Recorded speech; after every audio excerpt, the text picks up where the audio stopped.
Hello good morning everyone. प्यारे साथियों नमस्कार। स्वागत है आप सभी लोगों का आपके प्यारा सा स्टडी प्लेटफॉर्म साइंस संग्रह में।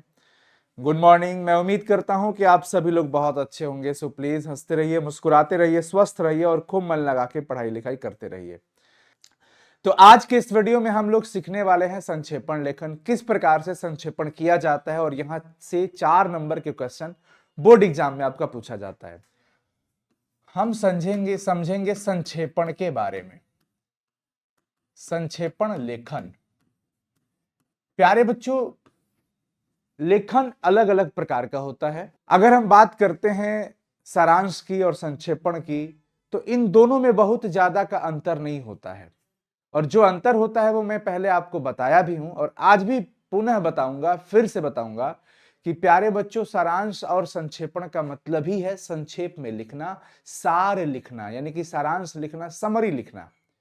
कोई भी कहानी हो, कोई भी निबंध हो, कोई भी अनुच्छेद हो, जो भी चीजें आपको दी गई है उसको बहुत अच्छे से पढ़ करके वो फाइनली कहना क्या चाहता है उसको बहुत ही कम शब्दों में बता देना है। यही संक्षेपण है। देखिए संक्षेपण में क्या होता है कि इसमें बच्चों शब्दों की सीमा होती है। इसमें लिमिटेड शब्द होते हैं, शब्द बड़ा सीमित होता है। और संक्षेपण का मतलब होता है सार, यानी कि हम कह सकते हैं बहुत संक्षेप में लिखना। संक्षेप में ही लिखना पड़ेगा। जो भी कहानी है, जो भी कंटेंट आपके सामने दिया गया है उसको संक्षेप में ही लिखा जाता है। इसके कुछ नियम होते हैं, मतलब जो भी चीजें दी गई उसके मूल भावों को हमें व्यक्त करना होता है बहुत कम शब्दों में। मैं आपको बताता हूं कि सारांश में और संक्षेपण में क्या अंतर है। देखिए सारांश लिखने के लिए हमारे सामने शब्दों की सीमा नहीं होती है कि हमें इतना ही शब्दों में लिखना है, परंतु संक्षेपण लिखने के लिए बच्चों कुछ नियम है। उस नियम में सबसे पहली जो बात है वो ये है कि आपको शब्दों की सीमा लिमिटेड, मतलब ये शब्द सीमा का ख्याल रखना पड़ता है। अगर हम बात करते हैं संक्षेपण लिखने की तो देखिए हम क्या करते हैं। संक्षेपण लेखन एक ऐसी विधा है जिसके द्वारा पठित या अपठित गद्यांश की मूल बातों या भावों को संक्षेप में लिख दिया जाता है। इसका मतलब क्या है, जो आपका पठित पाठ के अंदर से कंटेंट दिया है वो चाहे अपठित कोई भी अनुच्छेद हो, गद्यांश हो, उसकी मूल बात और भाव को संक्षेप में लिखना, यानी कि शॉर्ट में लिखना ही क्या कहलाता है बच्चों? शॉर्ट में लिखना ही क्या कहलाता है? संक्षेपण कहलाता है। इसके नियम हैं। नियम में सबसे पहले ध्यान रखना है कि सबसे पहले जो गद्यांश दिया रहता है, जो भी आपके सामने अनुच्छेद रहता है, उसको 2 या 3 बार अच्छे से पढ़ना चाहिए। 2-3 बार पढ़ लोगे तो उससे उसकी मुख्य बातें समझ में आ जाती है कि ये कहना क्या चाहता है। समझ में आ गया बच्चों? और सुनिए सभी लोग, ये आपको क्वेश्चन पेपर में सबसे लास्ट में पूछता है ये क्वेश्चन, और 4 नंबर का रहता है। तो इसको अच्छे से देखो, समझो, अंत तक देखना, लास्ट तक अच्छे से देख के समझो, बहुत अच्छे से समझ में आ जाएगा। पढ़ते समय गद्यांश के महत्वपूर्ण वाक्य या शब्दों को हाईलाइट करना चाहिए। अगर आपको कुछ इसमें अच्छे वर्ड्स लग रहे हैं, कुछ ऐसे वाक्य जो बहुत इंपॉर्टेंट लग रहे हैं, उसको माइंड में रखो कि हाँ ये वाली पंक्ति का इस्तेमाल हमें संक्षेपण में जरूर करना है। तीसरी बात कि जो गद्यांश दिया रहता है उसके कुल शब्दों की गिनती कर लेना चाहिए कि कुल शब्द कितने हैं। अब शब्द तो गिनने आता है ना, टोटल वर्ड्स गिन लेना है। सारांश में यही चीजें नहीं होता है। जब भी हम सारांश लिखते हैं तो हम भी उसमें गद्यांश का, अनुच्छेद का, कहानी का, निबंध का मूल भाव ही लिखते हैं, वो भी संक्षेप में ही लिखते हैं, लेकिन उसमें शब्दों की सीमा नहीं होती है बच्चों। किसमें? सारांश में।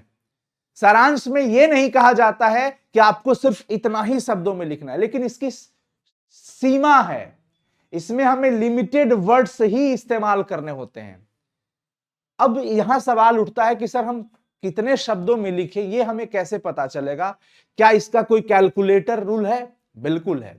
संक्षेपण में कैलकुलेटर का नियम यह है कि हमें कितने शब्दों में लिखना है। ये कैसे कैलकुलेट करेंगे? हमें कुल वर्ड बच्चों गिन लेना है। जितने भी वर्ड्स दिए हैं वो सबको काउंट कर लेना है कि टोटल वर्ड्स कितना है। उसमें 3 से भाग लगा लेंगे। उसमें संक्षेपण जब लिखना हो तो कुल शब्दों का 1/3 शब्द 3 से भाग लगा लेंगे। मान लीजिए आपके सामने जो क्वेश्चन दिया है, जो गद्यांश दिया है, जो अनुच्छेद दिया है, अगर उसमें कुल वर्ड 90 हो रहे हैं, 90 शब्द हो रहे हैं, तो आपको उसमें 3 से भाग लगा देना है और ये क्या आ गया, 30 आ गया। जितना भी वर्ड रहे टोटल उसमें 3 से भाग लगा लेना, या तो 28 आएगा, 29 आएगा, 30 आएगा, 35 आएगा, 40 आएगा, 50 आएगा, जो भी रहेगा वो आएगा। हो सकता है दशमलव में भी आए। तो इसी के आसपास में 2-4 वर्ड आगे, 2-4 वर्ड पीछे, जैसे भी हो, जैसे मान लीजिए 30 आ गया तो आप 35 वर्ड तक, 28 वर्ड तक, 33 वर्ड तक अपना आंसर लिखोगे। तो ये याद रखना है बच्चों, अगर 2-4 शब्द इधर उधर भी हो जाए तो कोई दिक्कत की बात नहीं है, मैं सीधा सीधा लिख दिया हूं, कोई परेशानी इसमें नहीं है। ठीक है बच्चों, अब सुनो, संक्षेपण में मुहावरा अलंकार का प्रयोग मत करना, बेहतर होगा एकदम सिंपली सरल शब्दों में ही अपना वो लिख देना आंसर, सरल शब्दों का ही प्रयोग करना है आपको। संक्षेपण में मैं की जगह वह का प्रयोग करना चाहिए। कभी भी संक्षेपण लिख रहे हो, जब मैं की बात आती है तो आपको वह शब्द का इस्तेमाल कर लेना चाहिए। संक्षेपित गद्यांश को कोई सटीक शीर्षक जरूर देना चाहिए। बच्चों, सारांश में शीर्षक देने की हमें अलग से जरूरत नहीं पड़ती है।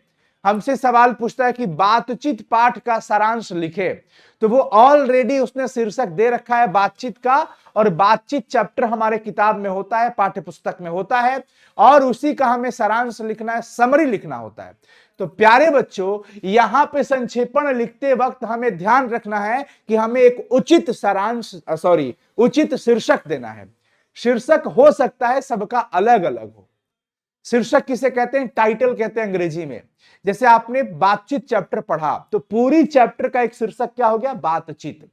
आपने लहना सिंह वाला चैप्टर पढ़ा, लेकिन उस पूरे चैप्टर का एक अच्छा सा टाइटल क्या दिया है चंद्रधर शर्मा गुलेरी जी ने, उसने कहा था, तो वो एक शीर्षक हो गया।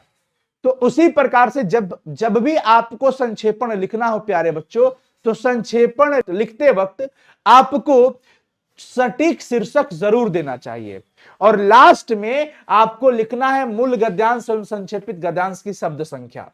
अब आता है कि सर एक बार बताइए कि कैसे हम लिखें। मैं एक क्वेश्चन आपके सामने रखा हूं, एक क्वेश्चन रखा हूं प्यारे बच्चों। ये कहता है कि देखो, इसी का आपको क्या करना है, संक्षेपण करना है। बोर्ड एग्जाम में ऐसे आ गया, बोर्ड एग्जाम में ऐसे क्वेश्चन जो है आ गया। तो जीवन का वास्तविक आनंद मनुष्य को अपने श्रम से प्राप्त होता है।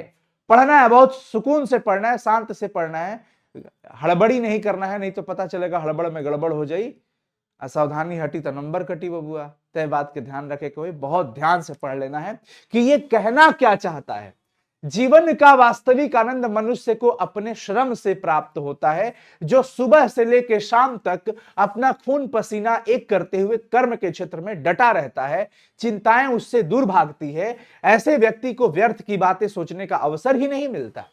यानी ये कहना चाह रहा है कि जो अपने कामों में लीन है, जो सुबह से लेकर शाम तक खून पसीना एक करके अपने कर्मों को समझ रहा है, अपना काम कर रहा है, परिश्रम कर रहा है, मेहनत कर रहा है, उसको कुछ उल जुलूल बातें, फिजूल बातें, अनर्गल बातें सोचने का वक्त ही नहीं मिलता, और चिंता वो बिल्कुल नहीं करता, चिंता उससे दूर भागती है। परिश्रमी व्यक्ति को किसी बात की कमी नहीं, मेहनती व्यक्ति को किसी बात की कमी नहीं होती, कोई दिक्कत ही नहीं है, क्योंकि उसने मेहनत से सब कुछ हासिल किया। तो मेहनत करने वाले कभी डरते नहीं है, कभी घबराते नहीं है, वो सिर्फ और सिर्फ अपने मेहनत से ही आगे बढ़ते हैं। उनको पता है कि उनके पास जो कुछ भी हासिल हुआ है मेहनत से ही हासिल हुआ है। अब आप आज जो कुछ भी पढ़े हो, किसी ने आपके दिमाग में फोकट में डाल दिया है क्या? नहीं, वो आपका परिश्रम है, वो आपका मेहनत है, वो आपका एक बहुत आपने समय दिया है, डेडिकेशन है आपका अपने सब्जेक्ट के प्रति, तब जाकर के आप किसी भी चीज को सीख पाते हो। उसे अपनी आशाओं पर विश्वास होता है, उसे अपनी उम्मीदों पर विश्वास होता है कि हां मैं इसे मेहनत से कर सकता हूं, फिर वह किसी के सामने हाथ फैलाए ही क्यों, हाथ नहीं फैलाता है। वह जानता है उसके पास 2 हाथ है जिनसे अपने भाग्य का निर्माण किया जा सकता है। उसको कोई दिक्कत नहीं है, उसे पता है कि हमें ईश्वर ने 2 हाथ दिए हैं मेहनत करने के लिए, मेहनत करके खाएंगे, मेहनत करके कमाएंगे, मेहनत करके परिवार चलाएंगे। तो आपको क्या समझ में आया कि ये जो भी है ये मेहनत के बारे में दिया गया है, परिश्रम के बारे में दिया गया कि जो परिश्रम करेगा उसे कभी दिक्कत नहीं होगा, वो उसको किसी के सामने हाथ फैलाने की जरूरत नहीं पड़ेगी। तो हम एक उचित शीर्षक यहां पे इस्तेमाल करेंगे और हमने दिया परिश्रम का महत्व। परिश्रम का महत्व हमने दे दिया, आप श्रम का महत्व भी दे सकते हो, अच्छी बात है। आपको जो भी उचित एक टाइटल लगे आप जरूर दें। दूसरी चीज, अब आपको क्या करना है, वर्ड काउंट कर लेना है। आपको वर्ड काउंट कर लेना है 2 3 4 5 6 7 8 9 10 11 12 13 14 15 16 17 18 19 20 21 22 23 24 25 26 27 28 29 30 31 32 33 34 35 36 37 38 40 40 41 42 43 44 45 46 47 48 49 50 51 52 53 54 55 56 57 58 59 60 61 62 63 64 65 66 67 68 69 70 71 72 73 74 75 76 77 78 79 80 81 82 83 84 85 86 87। तो टोटल वर्ड जो है हमारे, कुल शब्द कितने आ गए बच्चों, 87। कुल शब्द कितना आ गया, 87। 87 शब्द हमारा आ गया। अब इसको हमें बहुत ही संक्षेप में लिखना है, बहुत ही ठोस तरीके से लिखना है। तो कुल शब्द में हमें क्या करना पड़ता है बच्चों, 3 से डिवाइड कर देंगे।